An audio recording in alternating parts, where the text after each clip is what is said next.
আসসালামু আলাইকুম আরহামাতুল্লাহি অবারাকাতুহু। ঈদ এসেছে নতুন আশা ও নতুন আনন্দ নিয়ে। আল্লাহ আমাদের প্রত্যেককে তার রহমত ও মাগফিরাতের ছায়ায় রাখুক। সবাইকে ঈদুল ফিতরের শুভেচ্ছা, ঈদ মোবারক। পাকশিল্পর পক্ষ থেকে আজ নিয়ে এসেছি লাচ্ছা সেমাই রেসিপি। প্রথমে আমি 1 কেজি দুধ নিয়েছি। দুধটাকে জাল দিয়ে কিছুটা কমিয়ে 5-6টা এলাচ দিয়ে দিয়েছি, কিছুটা দারচিনি দিয়ে দিয়েছি, পরিমাণ মতো চিনি দিয়ে দিব। আমি এখানে 1 কাপ পরিমাণ চিনি দিয়েছি, যে যার পরিমাণ মতো দিয়ে নেবেন। চিনিটা গলে ভালোভাবে ফুটে উঠলে আমি কিছুটা বাদাম দিয়ে কুচি দিয়ে আবার ভালোভাবে জাল দিয়ে নিব। বাদাম দিয়ে ভালোভাবে জাল দিয়ে নিব।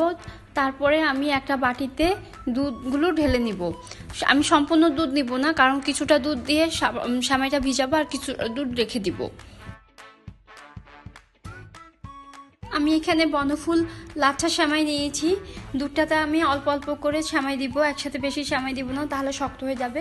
সামান্য সেমাই দিয়ে আমি দেখব পরিমাণ মতো হয়েছে কিনা। তারপরে আমি 1 মিনিট রেখে দিব। কিছুক্ষণ পর ভালোভাবে টেনে গেলে আমার সেমাইটা সুন্দরভাবে বসে গেছে।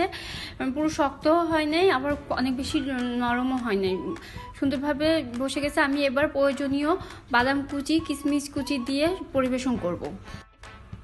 তৈরি হয়ে গেল আমার লাচ্ছা সেমাই রেসিপি। পরবর্তী ভিডিও দেখার জন্য আমন্ত্রণ রইল। ভিডিওটি ভালো লাগলে আমাদের চ্যানেলটিকে সাবস্ক্রাইব, লাইক, কমেন্ট, শেয়ার করে আমাদের পাশে থাকুন। সকল বন্ধুদের আবারও ঈদ মোবারকের শুভেচ্ছা জানিয়ে বিদায় নিচ্ছি। আল্লাহ হাফেজ।